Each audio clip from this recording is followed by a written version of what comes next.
बोलिए लक्ष्मी नारायण की जय। कार्तिक महात्मय की जय। शांताकारं भुजगशयनं पद्मनाभं सुरेशं विश्वधारं गगनसदृशं मेघवर्णं शुभांगं लक्ष्मीकान्तं कमलनयनं योगिर्भिर्ध्यानगम्यं वन्दे विष्णु भवभयहरं सर्वलोकैकनाथं। 24वां अध्याय।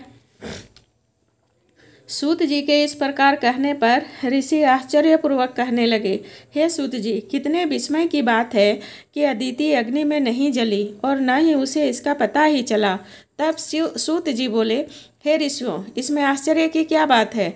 जिन भगवान का स्मरण मात्र से समस्त संकट दूर हो जाते हैं, उनका ध्यान करने वाले भक्त को भला कौन कष्ट दे सकता है। जब अग्नि शांत हुई तब भगवान विष्णु स्वयं अदिति के सामने प्रकट हुए और बोले, हे देवमाता, तुम्हारे इस कठिन तप से हम अति प्रसन्न हैं।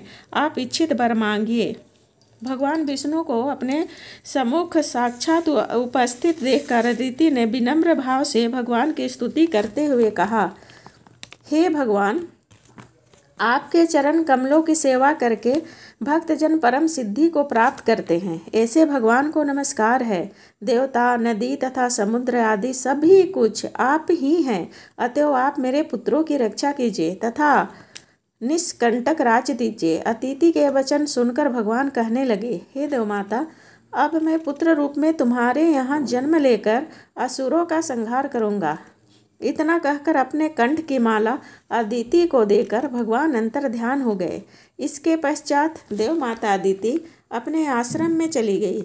यथा समय अदिति ने हजारों सूर्यों के समान तेजस्वी कमल नयन, शंख, चक्र, गदा, पद्म, कमंडल तथा पीताम्बरधारी मुनियों द्वारा स्तुति किए जाने योग्य, भक्तों के प्रिय और दुष्टों के संहार करता वामन भगवान को पुत्र रूप में प्राप्त किया।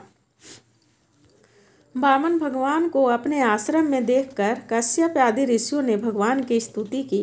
तब वामन भगवान कश्यप जी से बोले, हे पिताश्री, हम प्रसन्न हैं।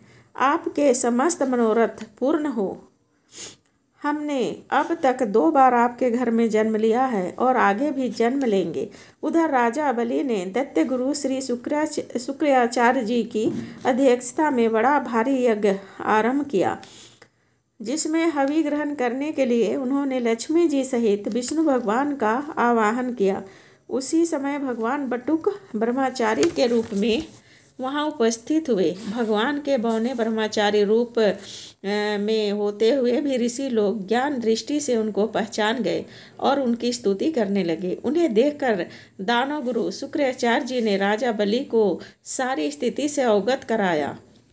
बोलिए कार्तिक महात्मय की जय। जय जय। 24वां अध्याय संपूर्णम।